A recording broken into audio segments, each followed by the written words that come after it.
താൻ അനുഭവിക്കുന്ന സമ്മർദ്ദം എത്രയാണെന്ന് എനിക്ക് കൃത്യമായി മനസ്സിലാക്കാൻ സാധിക്കുന്നുണ്ട്.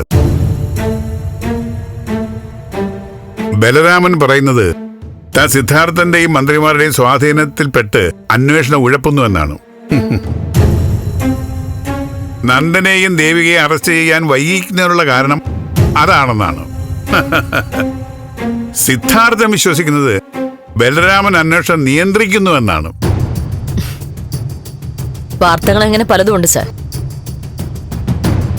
ഒരു ഓൺലൈൻ മീഡിയ എഴുതിയത് എന്റെ ഏതോ ബന്ധു വീട്ടിലാണ് ദേവിക ഒളിച്ചു താമസിക്കുന്നതെന്നാണ്.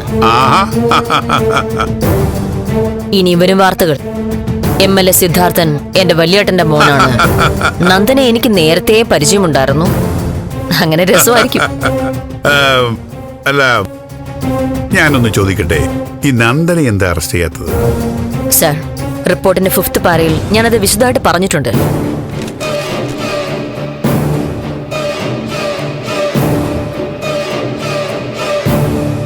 ദേവികയെ നമുക്ക് കിട്ടണമെങ്കിൽ നന്ദൻ തൽക്കാലം പുറത്തു തന്നെ നിൽക്കണം.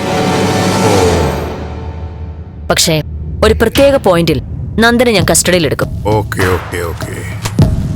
അന്വേഷണ പുരോഗതിയുടെ റിപ്പോർട്ട് സാധാരണ ഞാൻ ചോദിക്കാറില്ല.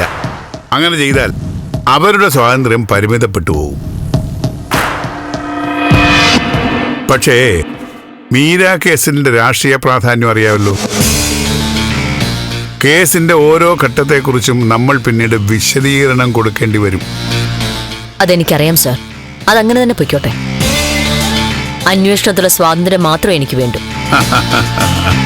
ഗവൺമെന്റിന് തലവേദന ആയിക്കൊണ്ടിരിക്കുന്ന ഈ കേസിൽ വിശദീകരണങ്ങൾ കൊടുക്കുക തന്നെ വേണം. സിദ്ധാർത്ഥനെ സംബന്ധിച്ച് ഒരു പ്രധാന വാർത്ത കൂടി വൈകാതെ നമുക്ക് കേൾക്കേണ്ടി വരും. സിദ്ധാർത്ഥനും പാർട്ടി പ്രസിഡന്റും തമ്മിൽ ഒരു മീറ്റിംഗ് നടത്താൻ പോവുകയാണ്. അതിന്റെ ഇന്റലിജൻസ് റിപ്പോർട്ട് എത്തിയിട്ടുണ്ട്.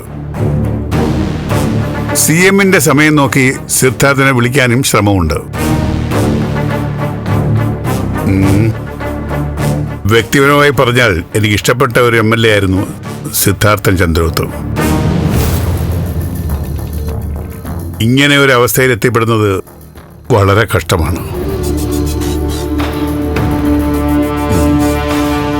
സംസ്ഥാന രാഷ്ട്രീയം അടിമുടി കലങ്ങിമറിയുകയാണ്. കഴിഞ്ഞ ഒരാഴ്ചയായി കേരളം കണ്ടുകൊണ്ടിരിക്കുന്നത് ദേശീയ രാഷ്ട്രീയത്തിലെ കിങ് മേക്കറായ ബലരാമൻ സംസ്ഥാന രാഷ്ട്രീയത്തിലേക്ക് ശ്രദ്ധ തിരിച്ചതിനെ കുറിച്ചാണ്. ബലരാമന്റെ മകൾ മീരയുടെ കൊലപാതകവും അതിന്റെ എങ്ങുമെത്താത്ത അന്വേഷണവുമാണ് ഇപ്പോഴത്തെ പ്രതിസന്ധിക്ക് കാരണം. ഗവൺമെന്റിനെതിരെയും ബലരാമന്റെ സുഹൃത്തും മീരയുടെ ലോക്കൽ ഗാർഡിയനുമായിരുന്ന സിദ്ധാർത്ഥനെതിരെ MLA-മാരടക്കം രംഗത്തെത്തിയിരിക്കുകയാണ്. ഇപ്പോൾ കിട്ടിയ വാർത്ത, സിദ്ധാർത്ഥൻ ചന്ദ്രോത്ത് MLA രാജിവെച്ചിരിക്കുന്നു. മന്ത്രിസഭയുടെ നിലനിൽപ്പിനെ തന്നെ ബാധിച്ചേക്കാവുന്ന രാഷ്ട്രീയ അടിയൊഴുക്കുകൾക്ക് ഒടുവിൽ സിദ്ധാർത്ഥൻ MLA സ്ഥാനം രാജിവെച്ചിരിക്കുകയാണ്. ബലരാമനും സിദ്ധാർത്ഥനും തമ്മിൽ നടക്കുന്ന ശീതസമരം അതിന്റെ അടുത്ത ഘട്ടത്തിലേക്ക് കടക്കുന്നതിന് സൂചനയായിട്ടാണ് സിദ്ധാർത്ഥന്റെ ഈ രാജി. സ്പീക്കർക്ക് മുന്നിൽ രാജി സമർപ്പിച്ച് സിദ്ധാർത്ഥൻ മടങ്ങിയതായി ഞങ്ങളുടെ രാഷ്ട്രീയ ലേഖകൻ അനിരുദ്ധൻ റിപ്പോർട്ട് ചെയ്യുന്നു. തീർത്തും അപ്രതീക്ഷിതമായിരുന്നു സിദ്ധാർത്ഥൻ ചന്ദ്രത്തിന്റെ രാജി. മാധ്യമപ്രവർത്തകരുടെ ചോദ്യങ്ങൾക്ക് മുന്നിൽ ഉത്തരം പറയാതെ അദ്ദേഹത്തിന്റെ മടക്കം. MLA ആയിരുന്നു സിദ്ധാർത്ഥൻ ചന്ദ്രോത്ത്. കഴിഞ്ഞ നിയമസഭാ തിരഞ്ഞെടുപ്പിൽ വലിയ ഭൂരിപക്ഷത്തിലാണ് അദ്ദേഹം വിജയിച്ചത്. യുവജനതയാണ് ഇത്രയും വലിയ ഭൂരിപക്ഷം എനിക്ക് സമ്മാനിച്ചത്. കഴിഞ്ഞുപോയ വർഷങ്ങളിൽ ഭരണമില്ലാതിരുന്നിട്ടും അവരുടെ പ്രശ്നങ്ങൾക്ക് ഞാൻ കൂടെ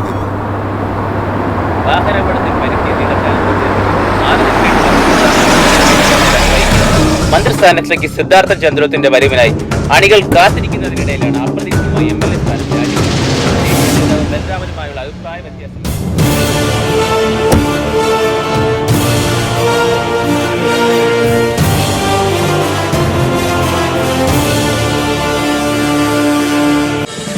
ഫ്ലവേഴ്സ് ഒരുക്കുന്ന കാഴ്ച വസന്തം യൂട്യൂബിൽ പ്രേക്ഷകർക്ക് ലൈവായി കാണാം.